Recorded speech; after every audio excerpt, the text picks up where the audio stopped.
दरवर्षी माघ शुद्ध पौर्णिमेला होणारा श्रीनाथ मस्कोबा आणि माता जोगेश्वरी यांच्या विवाह सोहळ्याची अनुभूती घेण्यास लाखो भाविक आतुर असतात. काशीचे अधिपती श्री काळ भैरवनाथ कमळाजीच्या भक्तीला प्रसन्न होऊन वीर गावातील पूर्णगंगेच्या तीरावर स्मशानभूमीत प्रकट झाले. मसनवाट्यात प्रकट झाल्याने त्यांना मस्कोबा हे नाव मिळाले.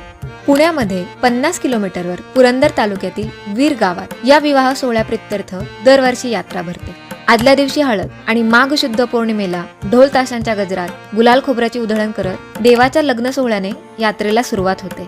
12 दिवस चालणाऱ्या या यात्रेमध्ये 7 गावच्या पालख्या येतात आणि काठ्या नाचवल्या जातात. यात्रेमध्ये अनेक पारंपरिक सोहळे पार पडतात, जसे की देवाची हळद, देवाचे लग्न. यात्रेचे प्रमुख आकर्षण म्हणजे छबिना, ज्यामध्ये शस्त्र घेऊन पारंपरिक नृत्य केले जाते. शेवटच्या दिवशी मारामारी म्हणजे रंगशिंपण करून यात्रेची सांगता होते. नाथ साहेबाचे चांग भले. उद्या श्रीनाथ मस्कोबा आणि माता जोगेश्वरी यांचा विवाह सोहळा आहे.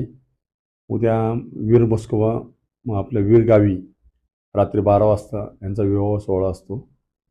उद्या वीर मस्कोबा आपल्या वीर गावी रात्री 12 वाजता यांचा विवाह सोहळा असतो.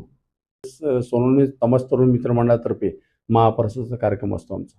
चालत ही पालखी जाते. हजारोच्या संख्येने लोक चालत देवाबरोबर जात असतात. संध्याकाळी 6 वाजता तिथे पोहोचते. संध्याकाळी 6 वाजता पोहोचल्यानंतर पुढील गावच्या सर्व लोकांचे पालकाचे देवाचे स्वागत या गावचे लोक करतात. बाकीचे इतर महाराष्ट्रातून आलेल्या पालखी असतात, त्यांचा भेटीगाठीचा समारंभ होतो. त्यानंतर रात्री 12 वाजता देवाचं लग्न लागतं. लग्न लागल्यानंतर वीरची यात्रा तिथून प्रारंभ होते. तिथून पुढे 12 दिवस वीरची यात्रा चालते. या उत्सवामध्ये पहिल्या दिवसापासून शेवटच्या दिवसापर्यंत छबिन्याचा खूप सुंदर असा कार्यक्रम असतो.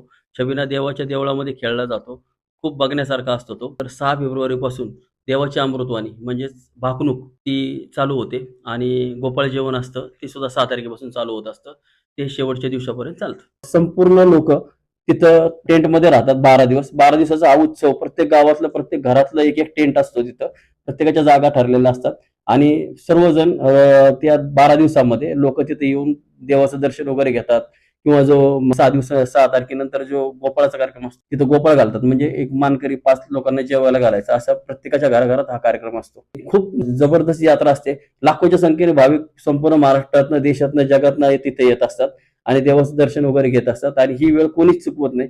प्रत्येक ज्याचं हे कुलदैवत आहे किंवा आधार कुठले बाहेरचे जरी लोक असतील तरी हे या कार्यक्रमाला येत असतात. जिल्ह्यामध्ये 1 नंबरची यात्रा आहे आणि प्रत्येकाने हे जागृत देवस्थान आहे श्री क्षेत्र वीर, तिथं प्रत्येकाने या यात्रेच्या निमित्ताने यावं, देवाचं दर्शन घ्यावं. नक्कीच त्याची कृपा सर्वांवर आहे. सवाई सर्जाचं चांग बन.